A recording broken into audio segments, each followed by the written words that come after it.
ఓం నమో వేదాత్మకాయ వెంకటేశాయ. యధ్యాన నిర్ధూత వియోగవహ్ని విదేహబాలా విబుధారివన్యాం ప్రాణాందధే ప్రాణమయం ప్రభుం తం శ్రీజానకీ జీవనమానతోస్మి.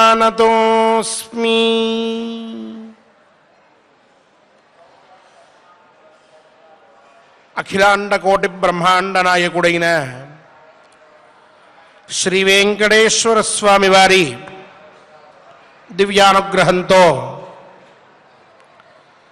మహాభారతాంతర్గత అరణ్య పర్వలో తీర్థయాత్రా పర్వ అనే ఉపపర్వలో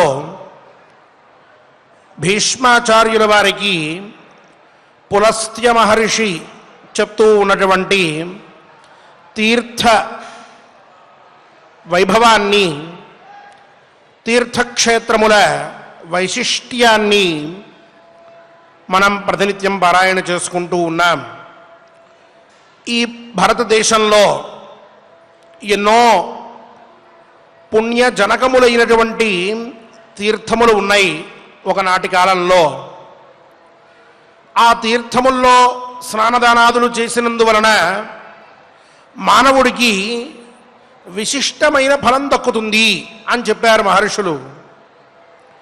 ఈ ఫలం దక్కడం అనే మాట వెనుక వారి అభిప్రాయం ఏమిటి అని అంటే, తీర్థయాత్రలు చేయడం వలన భౌగోళికమైనటువంటి ఒక వాతావరణ పరిస్థితి తెలుస్తుంది.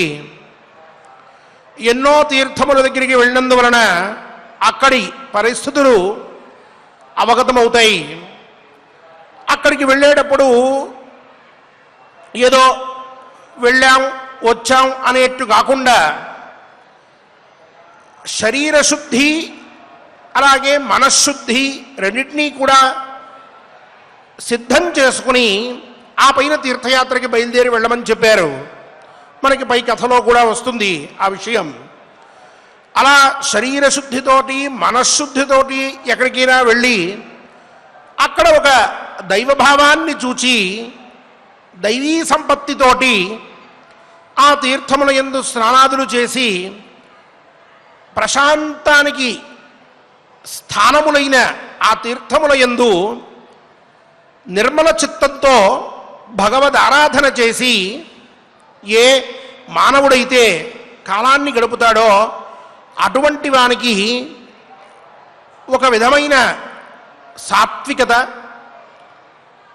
దైవీశక్తి సంపత్తి, అలాగే మానసికపరమైనటువంటి సకల దుర్గుణముల నిర్మూలనం, ఆస్తిక భావములతోటి నిండినటువంటి జ్ఞానం, బుద్ధి, మనస్సు, అలాగే ఎప్పటికెప్పుడు పాపక్షయం అవుతూ ఉండడం వలన శుద్ధత కలిగింది అనే భావనతోటి శరీరంలో వచ్చేటటువంటి ఒక మార్పు, అలాగే ఆ ముఖంలో కనిపించేటటువంటి వర్చస్సు, ధర్మకార్యాన్ని ఆచరించడం వల్ల వచ్చేటటువంటి ధార్మికమైనటువంటి బుద్ధి, ధర్మమునందు రతి, స్థిరమైనటువంటి మతి, ఇవన్నీ కూడా కలిగితే అతను పరులకి అపకారం చేయడు, తనకి అపకారం చేసుకోడు, నలుగురికి సహకరించాలి అనేటటువంటి బుద్ధి పుడుతుంది,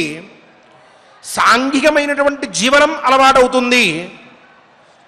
తద్వారా అతను నలుగురికి మార్గదర్శకుడు అవుతాడు. ఏ పాపము చేయకపోతే అదే పెద్ద పుణ్యము అని మనం ప్రతిసారి చెప్పుకుంటూ ఉంటాం. తద్వారా అతను శుద్ధమైనటువంటి శ్రేష్టములైనటువంటి కర్మల్ని ఆచరిస్తూ పుణ్యాన్ని ఆర్జించుకుని తద్వారా ఉత్తమమైనటువంటి గతి పొందుతాడు. ఇదియే దుర్గతి పొందడు అనేటువంటి మాటకు కూడా అర్థము.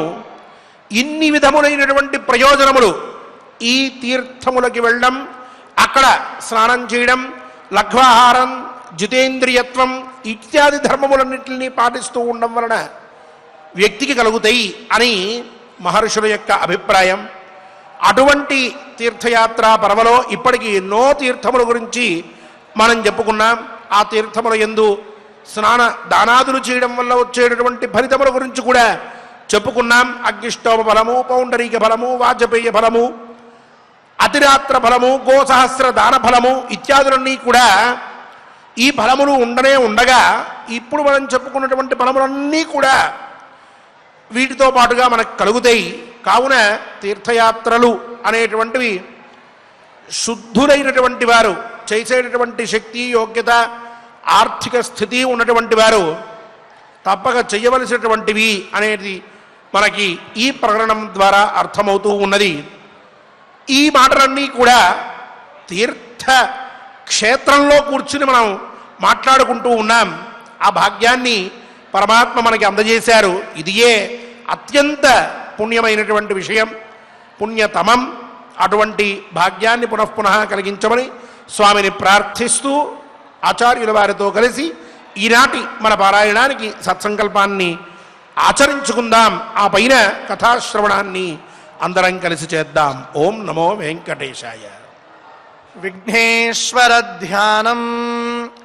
నమస్తే గణనాథాయ గణానాం పతయే నమః. భక్తి ప్రియాయ దేవేశ భక్తేభ్యః సుఖదాయక.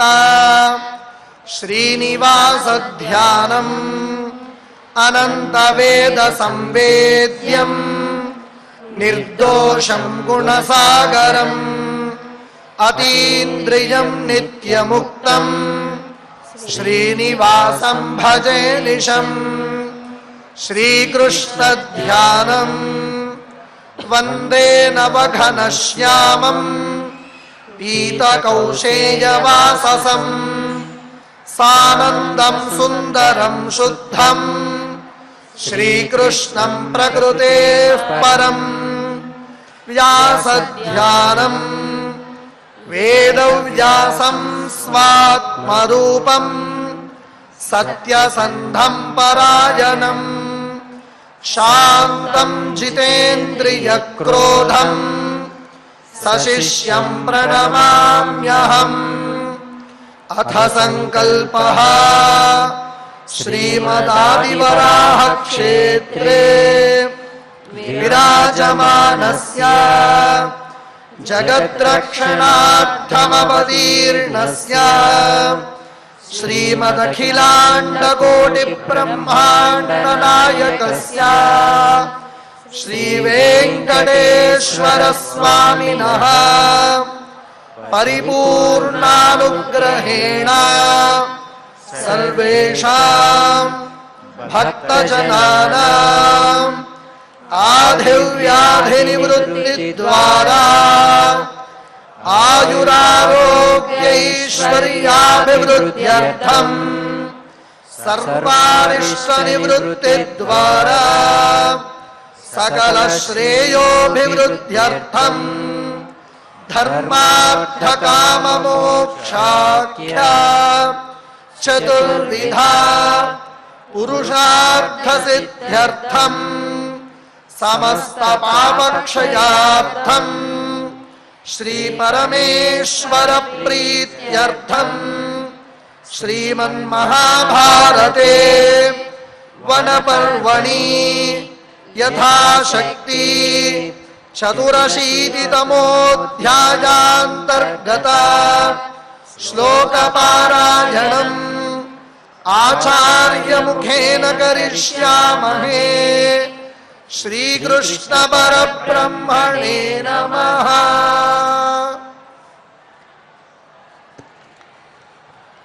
నారాయణం నమస్కృత్య నరం చైవ నరోత్తమం దేవీం సరస్వతీం వ్యాసం తతో జయముదీరయేత్. ఉద్యంతం చ తతో గచ్చేత్ పర్వతం గీతనాదితం సావిత్ర్యాస్తు పదం తత్ర దృశ్యతే భరతర్షభ. తత్ర సంధ్యాముపాసీత బ్రాహ్మణః సంశితవ్రతః తేన హ్యుపాస్తా భవతి సంధ్యా ద్వాదశవార్షికీ యోనిద్వారం చ తత్రైవ విశ్రుతం భరతర్షభ తత్రాభిగమ్యముచ్యేత పురుషో యోని సంకటాత్ కృష్ణశుక్లాబుభౌ పక్షౌ గయాయాంజో వసేన్నరః పునాత్యా సప్తమం రాజన్ కులం నాస్త్యత్ర సంశయః.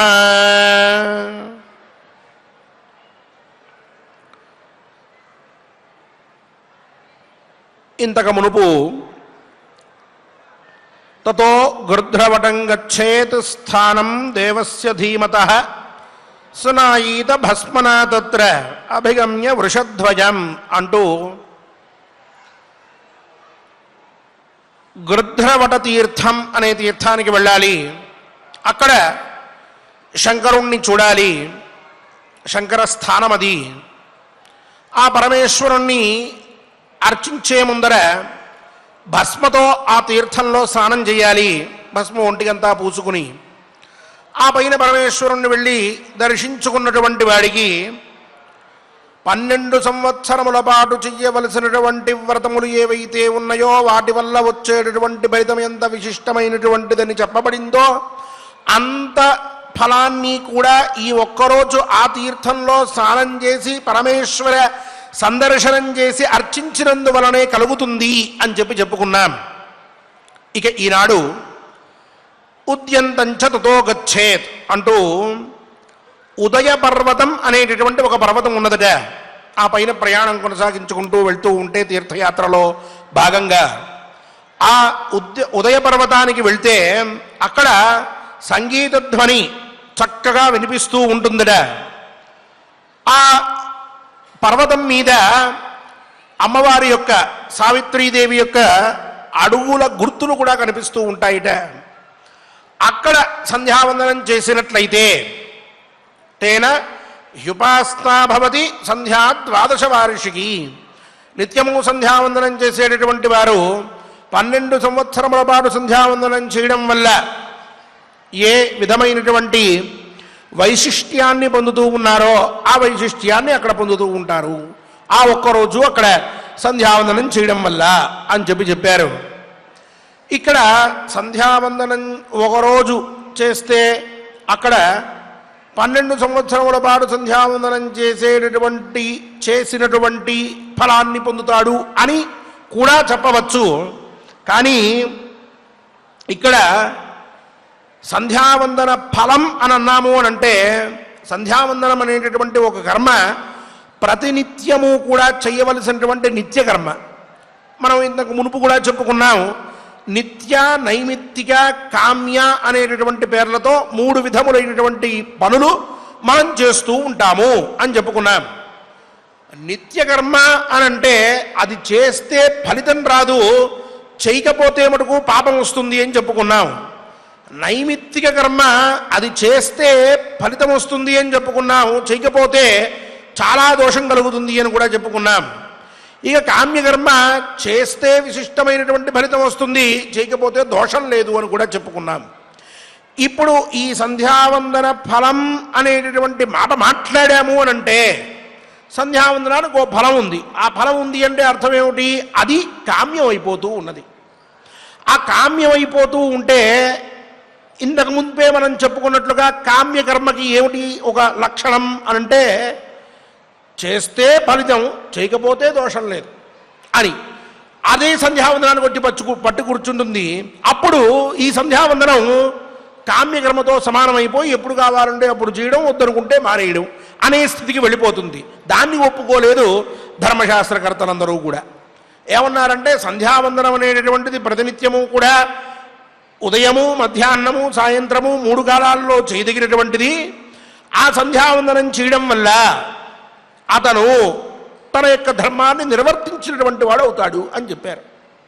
కొందరు మహానుభావులు వ్యాఖ్యానాలు రాస్తూ ధర్మశాస్త్రంలో సంధ్యావందనం అనేటటువంటి దానివల్ల పాపక్షయం, యదన్నాత్ కురుతే పాపం తదన్నాత్ ప్రతిముచ్యతే, యద్రాత్ర్యాత్ కురుతే పాపం తద్రాత్ర్యాత్ ప్రతిముచ్యతే అంటూ ఈ మంత్రములన్నీ కూడా కనిపిస్తూ ఉన్నాయి. కాబట్టి పాపక్షయం కలుగుతుందని అనండయ్యా అన్నారు.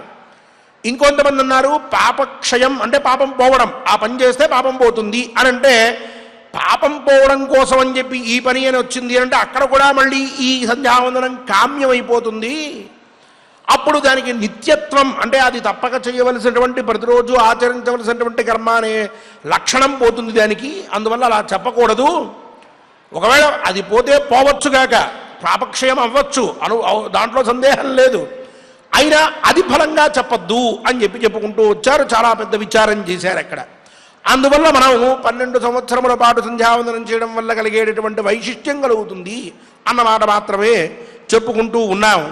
అలా అక్కడ సంధ్యావందనం చెయ్యాలి, తద్వారా విశిష్టమైనటువంటి ఫలితం కలుగుతుంది అని చెప్పారు.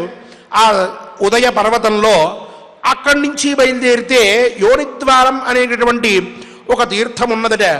అక్కడికి వెళ్ళి స్నానం చేసినట్లయితే ఇక పైన అతనికి ఆ గర్భవాసం వల్ల మళ్ళీ కష్టములు, తద్వారా మళ్ళీ ఇంకో జన్మని పొంది ఉండడం వలన సంసార సముద్రంలో పడి ఈదుతూ ఉండడం, ఎప్పటికీ ఈ యొక్క చక్రం ఆగిపోకుండా తిరుగుతూ ఉండడం వల్ల పునర్దరిద్ర పునరేవ పాపి అన్నట్లుగా మళ్ళీ పుట్టడం, మళ్ళీ పాపం చేయడం, మళ్ళీ కష్టాన్ని అనుభవించడం, ఇటువంటి సమస్యలు లేకుండా అతను ఇక పైన మళ్ళీ పుట్టవలసిన అవసరం లేదు అన్నారు.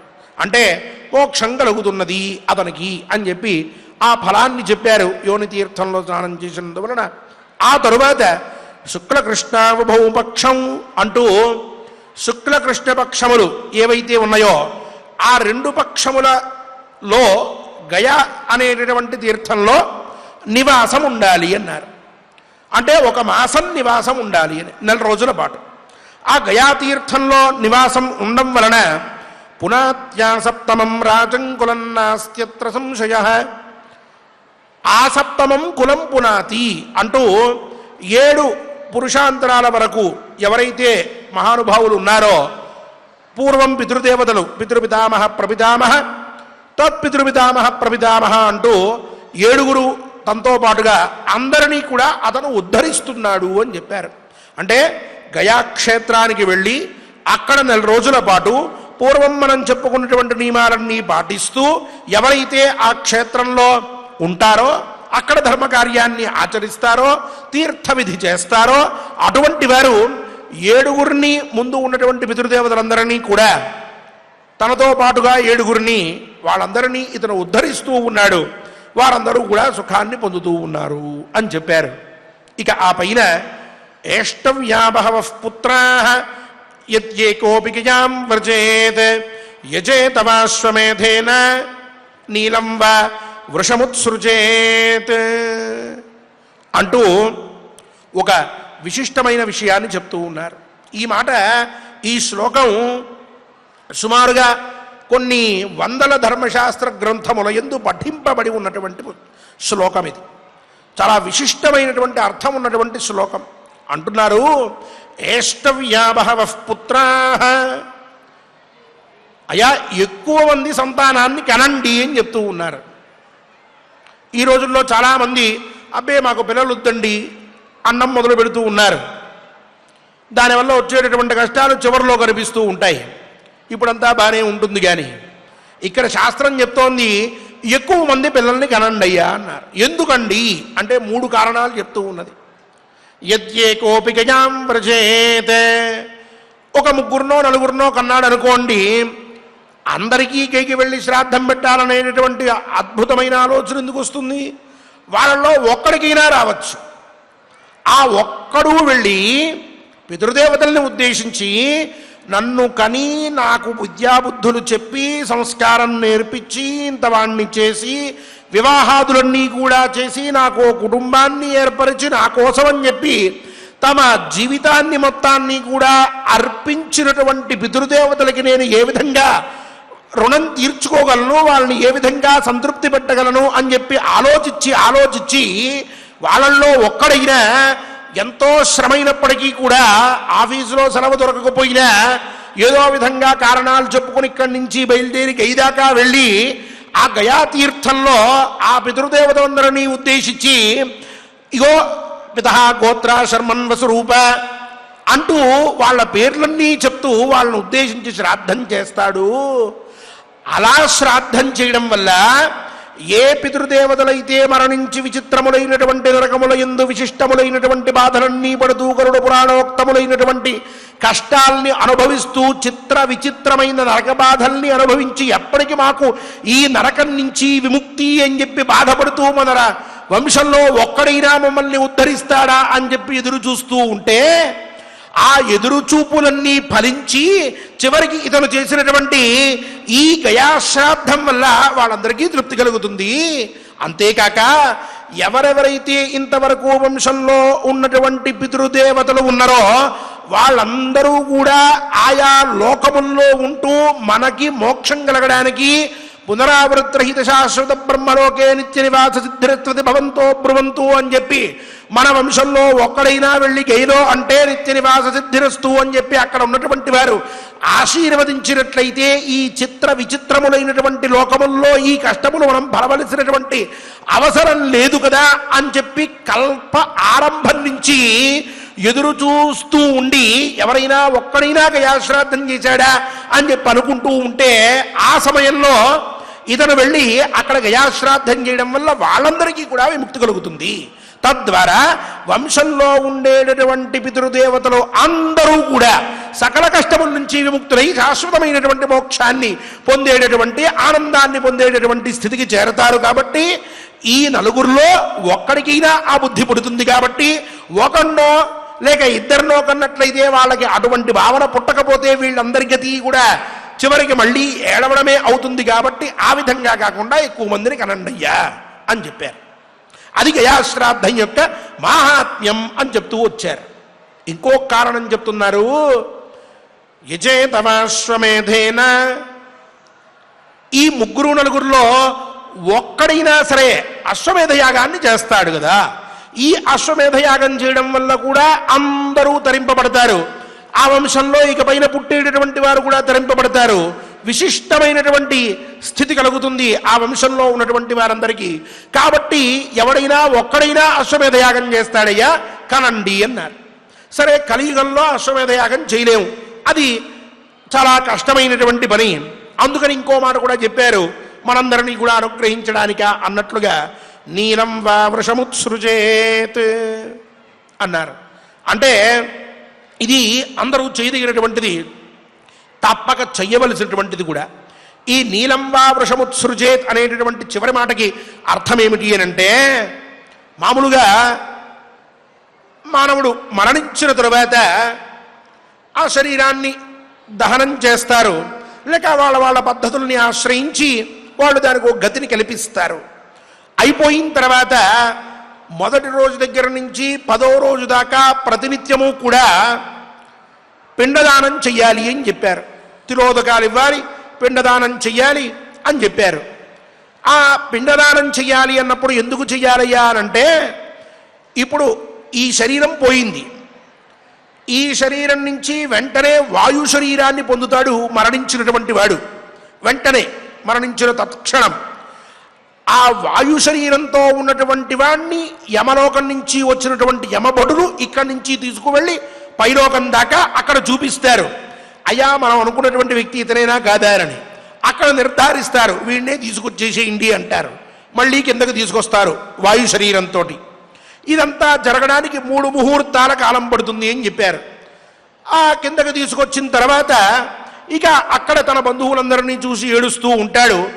ఈ వాయు శరీరం అనేటువంటిది తాత్కాలికం, ఎక్కువ రోజులు ఉండేటటువంటిది కాదు. దీనికోసం శరీరాన్ని ఏర్పరచాలి. దానికి ధర్మశాస్త్రం ఏం చెప్పిందంటే, ప్రథమే హనియః పిండస్తేన మూర్ధా ప్రచాయతే గ్రీవాస్కంధౌ ద్వితీయే చ తృతీయాధృతయం భవేత్ అంటూ ప్రతిరోజు కూడా తండ్రిని ఉద్దేశించి ఇచ్చేటటువంటి పిండదానముల వల్ల ఒక్కొక్క రోజు ఒక్కొక్క శరీరంలోని అవయవం ఏర్పడుతుంది అని చెప్పారు. మొదటి రోజు చేసినందువలన శిరోభాగం ఏర్పడుతుంది, రెండవ రోజు చేసినందువల్ల గ్రీవాస్కంధవు కంఠము, అలాగే స్కంధములు భుజములు అనేటువంటివి ఏర్పడతాయి. తృతీయాధృదయం భవేద్, 3వ రోజు వల్ల ఇగో హృదయం పుడుతోంది అంటూ ఇట్లా చెప్తూ వస్తూ 10 రోజుల పాటు ఇచ్చినటువంటి పిండదానముల వల్ల పిండ శరీరము అనేటువంటిది ఒకటి ఏర్పడుతుంది అని చెప్పారు. ఆ పిండ శరీరంలోకి ఇక్కడ ఉన్నటువంటి చైతన్యం వెళ్తుంది అని చెప్పారు. ఆ చైతన్యం వెళ్ళిన తర్వాత అది యాక్టివేట్ అవుతుంది, అందరికి అర్థమయ్యేట్టుగా చెప్పుకోవాలి అని అంటే. ఆ శరీరంతో ఇక్కడి నుంచి బయలుదేరి 16 నరకాలు దాటుకుంటూ సంవత్సర పర్యంతం యవలోక పర్యటన చేస్తూ ఉంటాడు. ఇలా ఈ పనంతా జరగాలి అని అన్నప్పుడు 10 రోజుల పాటు చేసేటటువంటి సంస్కారం వల్ల పిండ శరీరం ఏర్పడితే ఆ పైన దానికి పిశాచత్వం అనేటటువంటి దోషం కలగకుండా, ఆ పిశాచత్వం కలిగినందువల్ల ఆ జీవి బాధపడ్డమే కాక చుట్టుపక్కల వాళ్ళు కూడా పట్టి పీడిస్తాడు. కాబట్టి అటువంటిది కలగకుండా ఉండడం కోసం అని చెప్పి 11వ రోజున పైశాచిక బాధ నివృత్తి ద్వారా రుద్రలోక వ్యాప్త్యర్థం వృషోత్సర్జనాఖ్యం కర్మకరిష్యే అని పిల్లవాడు కొడుకు సంకల్పం చేసి వృషోత్సర్జనం అనేటటువంటి కర్మ చెయ్యాలి. ఈ వృషోత్సర్జనమే నీలం వా వృషముత్సృజేత్ అని చెప్పబడుతూ ఉన్నది. ఇక్కడ ఏమిటి అంటే ఈ వృషోత్సర్జనం అనేది అచ్చోసిన ఆంబోతులాగా తిరుగుతూ ఉంటాడు అని చెప్పి మనం చెప్పుకుంటూ ఉంటాం. కొంతమంది గురించి వినుంటాం, కొంతమంది అంటూ ఉంటే ఈ అచ్చోసిన ఆంబోతు అంటే ఎక్కడిది అంటే ఇక్కడే దానికి అచ్చు వేస్తారు, దాన్నే వృషోత్సర్జనం అని అంటూ ఉంటారు. అలా ఒక ఎద్దును తీసుకొచ్చి దాన్ని పూజించి దాని వెనకాల శంఖ చక్రములు రెండూ కూడా తోక దగ్గర అటు ఇటువైపుగా వాటిని ముద్రించి అటువంటి ఎద్దుని ఇక వదిలిపెట్టాలి. తూర్పు దేశం, తూర్పు వైపు నువ్వు ఎంతవరకు అయితే వెళ్తావో అంతవరకు వెళ్ళు, అక్కడ నువ్వు ఏమి తిన్నా నిన్నెవరు కొట్టరు, సుఖంగా ఉండు. అలాగే దక్షిణం దిక్కు, పశ్చిమం దిక్కు, ఉత్తరం దిక్కు అంటూ దానికి చెప్పి ఆ మాటలన్నీ మాట్లాడుతూ అక్కడ ఏదో కొంత వైదికమైనటువంటి ప్రక్రియ ఉన్నది. ఆ ప్రక్రియ అంతా కూడా చేసి ఆ ఎద్దుని వదిలిపెడతారు. ఉత్సర్జనం అంటే వదిలిపెట్టుట అని అర్థం. వృషం అంటే ఎద్దు అని అర్థం. ఎద్దుని విడిచిపెట్టుట, అది కూడా ముద్ర వేసి విడిచిపెట్టుట, దీన్నే వృషోత్సర్జనం అని చెప్పారు. ఈ వృషోత్సర్జనం అనేటటువంటి సంస్కారం చేయడం వల్ల ఆ వంశంలో ఉండేటటువంటి పితృదేవతలు అందరూ కూడా సంతృప్తి పడతారు అని చెప్పారు. దీన్ని 11వ రోజున చేయమని చెప్పారు. ఒకవేళ 11వ రోజున చేయలేకపోతే మాఘమాసంలో కానీ, వైశాఖ మాసంలో కానీ, కార్తీక మాసంలో కానీ ఎప్పుడు కుదిరితే అప్పుడు ఆ పౌర్ణమి యందు ఆ ఎద్దు మీద ఈ రకమైనటువంటి ముద్రలన్నీ వేసి అక్కడ పూజ చేసి ఆ ఎద్దుని పితృదేవతల యొక్క తృప్తికై వదిలిపెట్టాలి. అది ఎక్కడ తిరిగినా దాన్ని ఎవరు కొట్టకూడదు, ఏమి తిన్నా దాన్ని ఎవరు అనకూడదు. అలా ఆ ఎద్దు ఇష్టం వచ్చినట్టుగా వెళ్ళవచ్చు. అలా చేసేటటువంటి దాన్ని వృషోత్సర్జనం అని చెప్పి అంటారు అంటూ ధర్మశాస్త్రం ఆ వృషోత్సర్జనం విషయంలో ఎన్నో విశేషాలను చెప్పింది. ఎంతో పుణ్యమైనటువంటి కర్మ అని చెప్పింది. ఇలా దాన్ని నిత్యము తప్పక చేయవలసినటువంటి పని 11వ రోజున నిత్యకర్మగా చెప్పారు. అది చేస్తే పైశాచిక బాధ ఉండదు అన్నారు. ఇలా ఎవడైనా చేస్తాడా మన వంశంలో అని ఆ పితృదేవతలందరూ ఎదురు చూస్తూ ఉంటారట. కాబట్టి ఓ 3 4 కంటే వీళ్ళల్లో ఒక్కడికైనా 11వ రోజు చేయలేకపోయినా ఆ తర్వాత వచ్చేటటువంటి కార్తీక లేక మాఘ, వైశాఖ ఇత్యాది పున్నముల యందు ఏదో ఒకరోజు మన వంశంలో ఉన్నటువంటి పితృదేవతలందరూ తరించాలి అనేటటువంటి తాత్పర్యంతో, ఆ భావనతోటి వాడికి ఆ బుద్ధి పుట్టి అతను వాళ్ళందరినీ ఉద్దేశించి సంస్కారం చేస్తాడేమో. తద్వారా వాళ్ళందరూ తృప్తి చెందుతారు. తద్వారా మళ్ళీ పునః వంశాభివృద్ధి అనేటటువంటిది కలుగుతుంది. అందువల్ల ఎక్కువ మందిని కనండి అంటూ ఏష్టవ్య బహవః పుత్రాః యత్యేకోపి గజాం వ్రజేత్ యజేతవాశ్వమేధేన నీలం వా వృషముత్సృజేత్ అంటూ ఈ 3 ధర్మాల గురించి అశ్వమేధ యాగం చేయడానికైనా, గైకి వెళ్ళాలనిపించాలన్నా, లేక వృషోత్సర్జనం చేయాలన్నా ఒక్కడికే ఈ భావాలు కలుగుతాయో లేదో, ఎక్కువ మందిని కంటే ఎవరికో ఒకరికి కలుగుతాయి. వాళ్ళ ద్వారా అందరూ కూడా ముక్తిని పొందవచ్చు అని చెప్తూ గయాక్షేత్ర మహాత్మ్యాన్ని ఈ శ్లోకంలో పునః ఇంకొకసారి గుర్తు చేశారు. గయాక్షేత్రం అనేటటువంటిది అంత గొప్పది, అక్కడికి వెళ్ళి శ్రాద్ధం చేయడం అనేది ఇంకా గొప్పది అని చెప్పి ఆ గయాక్షేత్రానికి తండ్రి బ్రతుకున్నటువంటి వాడు వెళ్ళకూడదు. ఏదో ప్రసంగంగా అంటే ఎక్కడికో వెళ్తూ మార్గ మధ్యంలో గైకి వెళ్ళడం వేరు, కానీ గయాక్షేత్రానికే వెళ్ళాలి అని చెప్పి తండ్రి బ్రతుకున్నటువంటి వాడు మటుకు వెళ్ళకూడదు అనేటటువంటిది ధర్మశాస్త్ర సిద్ధాంతం. ఒకవేళ తల్లిపోయి తండ్రి బ్రతుకున్నా సరే తల్లికి గయాశ్రాద్ధం చేస్తాను అని చెప్పి కూడా వెళ్ళకూడదు. వేరే పని మీద ఆ దగ్గరగా వెళ్తూ ఆ గయని వీడు పొంది ఉన్నట్లయితే అక్కడ తల్లికి శ్రాద్ధం పెట్టి రావచ్చు అని చెప్పి ఇంకొక దానికి కొంచెం రిలాక్సేషన్ అనేటువంటిది ఇచ్చి ఉన్నారు. ఇటువంటి పవిత్రమైనటువంటి గయాక్షేత్రం ఎప్పుడైనా సరే మానవుడు వెళ్ళి అక్కడ కొన్ని రోజులు పితృదేవార్చన అలాగే దేవార్చన చేసినట్లయితే తద్వారా ఇటు పితృదేవతలందరి యొక్క కష్టాన్ని పోగొట్టినటువంటి వాడే కాక వాళ్ళ అనుగ్రహాన్ని పొందినటువంటి వాడు, అటు దేవతారాధన చేయడం వల్ల తద్వారా అక్కడ ఉండేటటువంటి మహావిష్ణువర్చన చేయడం వల్ల ఆ పవిత్రమైనటువంటి క్షేత్రంలో ఆ స్వామివారిని అర్చించినటువంటి ఫలితాన్ని పొంది చివరికి ఎటువంటి దుర్గతి లేనటువంటి వాడై ఆనందంగా ఉంటాడు అంటూ ఆ క్షేత్ర మహాత్మ్యాన్ని చెప్తూ ఆ పైన తతఃఫల్గుం వ్రజేత్రాజన్ తీర్థసేవీనరాధిప అశ్వమేధమవాప్నోతి సిద్ధించ మహతీం వ్రజేత్ అంటూ ఆ పైన అక్కడే ఫల్గు తీర్థం అనేటటువంటి తీర్థం ఉన్నది. ఆ తీర్థానికి వెళ్ళి అక్కడ స్నానదానాదులు చేసినట్లయితే అశ్వమేధ యాగ ఫలాన్ని ఆ మానవుడు పొందుతూ ఉన్నాడు అంటూ ఇదో గయాక్షేత్ర మహాత్మ్యాన్ని అటు ఫల్గుతీర్థ మహాత్మ్యాన్ని రెండింటినీ కూడా చెప్పారు. ఆ పైన ధర్మప్రస్థం అనేటటువంటి విశిష్టమైన ఒక క్షేత్రానికి వెళ్ళాలి, అక్కడికి వెళ్తే యమధర్మరాజు యొక్క అనుగ్రహం కలుగుతుంది అంటూ చెప్తూ ఉన్నారు. రేపటి కథాశ్రవణంలో మనం ఆ ధర్మప్రస్థం యొక్క మహాత్మ్యాన్ని తెలుసుకుందాం. ఈ శ్లోకములని చక్కగా ఆచార్యుల వారితో కలిసి పఠిస్తూ గయాక్షేత్ర మహాత్మ్యాన్ని పునఃపునః స్మరించుకుంటూ గయాధిష్టాన దేవత అయినటువంటి శ్రీ మహావిష్ణు అనుగ్రహంతో శ్రీ వెంకటేశ్వర స్వామి వారి పరిపూర్ణ అనుగ్రహంతో తత్తత్ క్షేత్ర నామ శ్రవణ జన్య ఫలం మనందరినీ కూడా తరింపజేయాలి అని చెప్పి కోరుకుందాం. స్వామివారిని ఆశ్రయిద్దాం. ఓం నమో వెంకటేశాయ. ఓం నమో వెంకటేశాయ. ఆచార్యుల వారి ద్వారా ఈనాడు ఎన్నో క్షేత్రాల యొక్క ఫలితాన్ని, తీర్థాల యొక్క స్నాన ఫలితాన్ని, సంధ్యావందనం చేయడం వల్ల కలిగే ఫలితాలని, అదేవిధంగా గయాశ్రాద్ధం యొక్క ఫలితాన్ని, వృషోత్సర్జనం గురించి ఫలితాన్ని మనం తెలుసుకున్నాము. ఈనాటి 84వ అధ్యాయమున 93వ శ్లోకం నుంచి మనందరం కలిసి పారాయణం చేసుకుందాం. ఓం నమో వెంకటేశాయ. ఉద్యంతంచ తథో గచ్చేత్ పర్వతం గీతనాదితం సావిత్ర్యాస్తు పదం తత్ర దృశ్యతే భరతర్షభ తత్ర సంధ్యాం ఉపాసీత బ్రాహ్మణః సంశితవ్రతః తేన హ్యుపాస్తా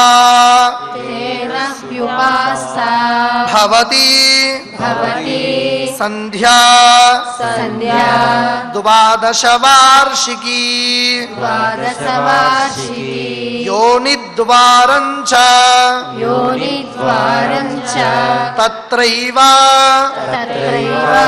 విశ్రుతం భరతర్షభ తత్రాభిగమ్య ఉచ్యేత పురుషః యోని సంకటాత్ కృష్ణ శుక్లావుభౌ పక్షౌ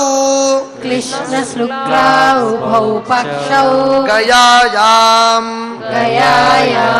యో వసేన్నరః పునాత్యా సప్తమం రాజన్ కులం నాస్త్యత్ర సంశయః ఏష్టవ్యా బహవః పుత్రాః యద్యేకోపి गयां व्रजेत् यजेतवाश्वमेधेन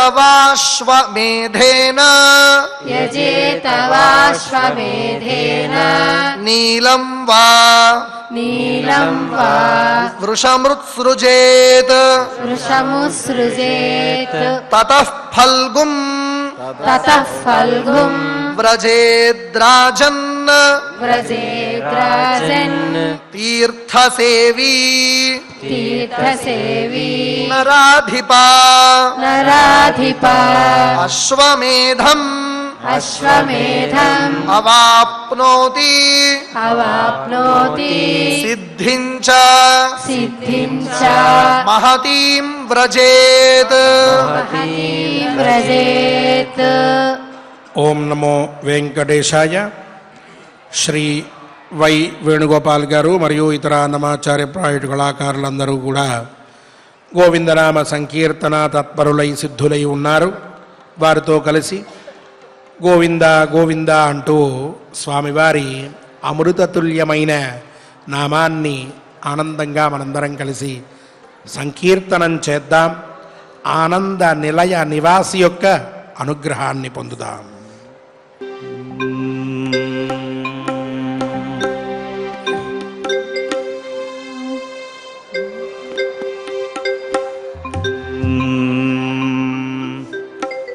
ఓం నమో వెంకటేశాయ.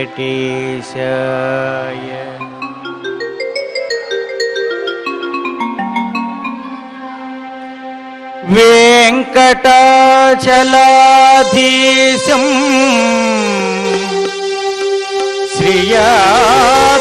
శ్రియాధ్యాసితవక్షసం శ్రితసేతన మందారం శ్రీనివాసమహం భజే. శ్రీనివాసమహం భజే.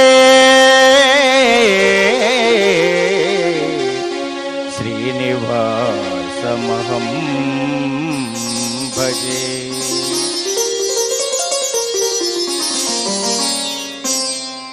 శ్రీ శ్రీనివాస శ్రీ వెంకటేశ భక్తవత్సల భాగవత ప్రియ నిత్య నిర్మల నీలమేఘ శ్యామ పురాణ పురుష పుండరీకాక్ష నందనందన నవనీత చోర పశుపాలక శ్రీ పాప విమోచన దుష్ట సంహార దురిత నివారణ శిష్ట పరిపాలక కష్ట నివారణ గోవింద హరి గోవింద గోకుల నందన గోవింద గోవింద హరి గోవింద గోకుల నందన గోవింద.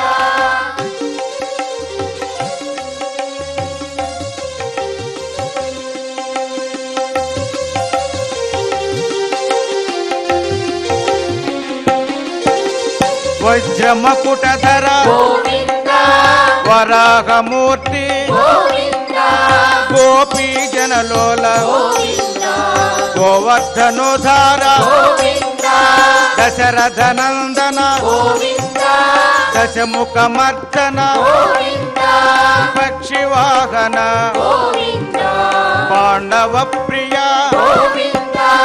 మత్స్యకూర్మ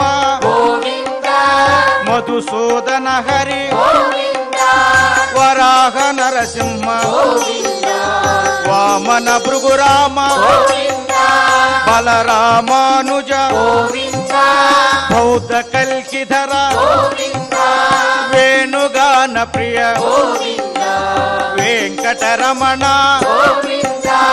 గోవింద హరి గోవింద గోకుల నందన గోవింద గోవింద హరి గోవింద గోకుల నందన గోవింద.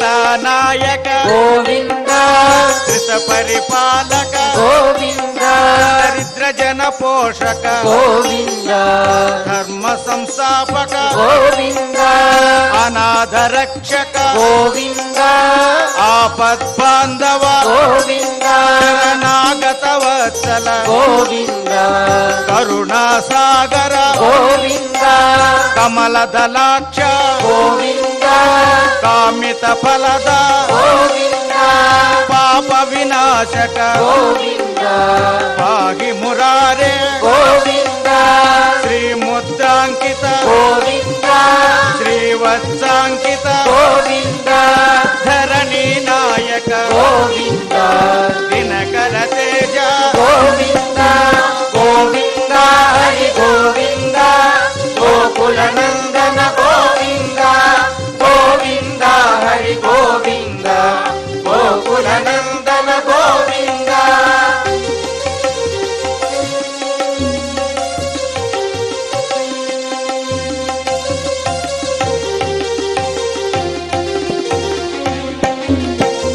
పద్మావతి ప్రియ గోవింద ప్రసన్నమూర్తి గోవింద అభయహస్త గోవింద అక్షయ వరద గోవింద శంఖ చక్రధర గోవింద జాగ గదాధర గోవింద విరజాతిరస్త గోవింద విరోధి మర్దన గోవింద సాల గ్రామధర గోవింద సహస్రనామ గోవింద లక్ష్మీ వల్లభ గోవింద లక్ష్మణాగ్రజ గోవింద కస్తూరి తిలక గోవింద కాంచనాంబ్రధర గోవింద గరుడ వాహన గోవింద గజరాజ రక్షక గోవింద గోవింద హరి గోవింద గోకుల నందన గోవింద గోవింద హరి గోవింద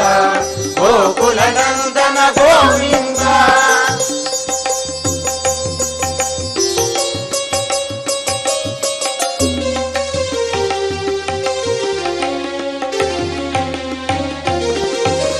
వానర సేవిత గోవింద వారధి బంధన గోవింద సప్తగిరీశ గోవింద ఏక స్వరూప గోవింద శ్రీరామకృష్ణ గోవింద రఘుకుల నందన గోవింద ప్రత్యక్ష దేవ గోవింద పరమదయాకర గోవింద వజ్ర కవచధర గోవింద వైజయంతి మాల గోవింద వడ్డీ కాసులవాడ గోవింద వసుదేవతనయ గోవింద బిల్వ పత్రార్చిత గోవింద భిక్షుక సంస్థుత గోవింద శ్రీ పుంరూప గోవింద కేశవమూర్తి గోవింద గోవింద హరి గోవింద గోకుల నందన గోవింద గోవింద హరి గోవింద గోకుల నందన గోవింద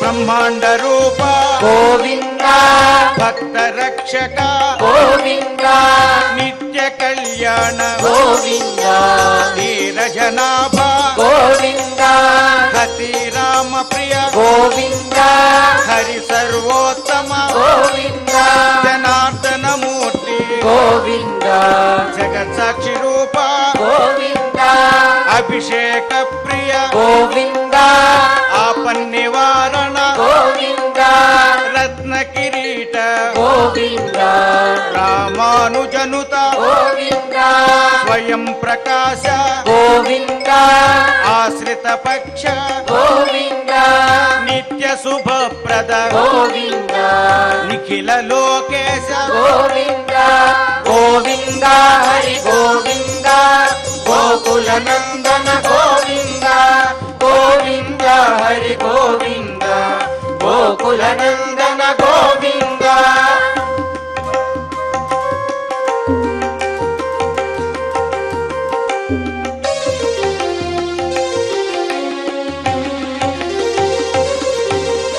ఆనంద రూప గోవింద ఆద్యంతరహిత గోవింద ఇహ పరదాయక గోవింద శివరాజ రక్షక గోవింద పరమ దయాళు గోవింద పద్మనాభ హరి గోవింద తిరుమల వాస గోవింద తులసి వనమాల గోవింద శేషశాయిని గోవింద శేషాద్రి నిలయ గోవింద మత్స్యావతార గోవింద ఏడు కొండలవాడ గోవింద గోవింద హరి గోవింద గోకుల నందన గోవింద గోవింద హరి గోవింద గోకుల నందన గోవింద గోవింద హరి గోవింద గోకుల నందన గోవింద గోవింద హరి గోవింద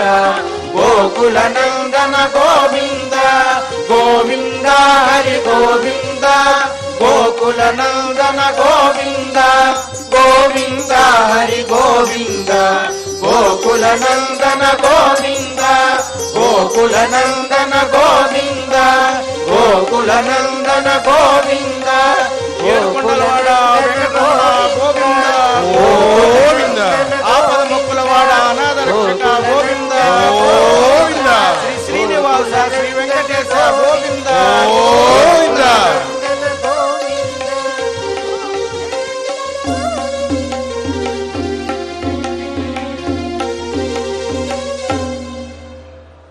ఓం నమో వెంకటేశాయ. క్షమాప్రార్థనాదులతో పరమాత్మని కీర్తించి స్వామివారి అనుగ్రహాన్ని పొందుదాం. అథ క్షమా ప్రార్థనా యదక్షరపదభ్రష్టం మాత్రాహీనం చ యద్భవేత్ తత్సర్వం క్షమ్యతాం దేవా నారాయణ నమోస్తుతే.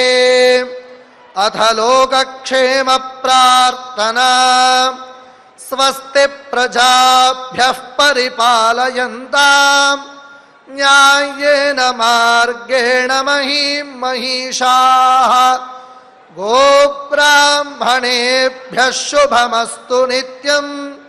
లోకాః సమస్తాః సుఖినో భవంతు.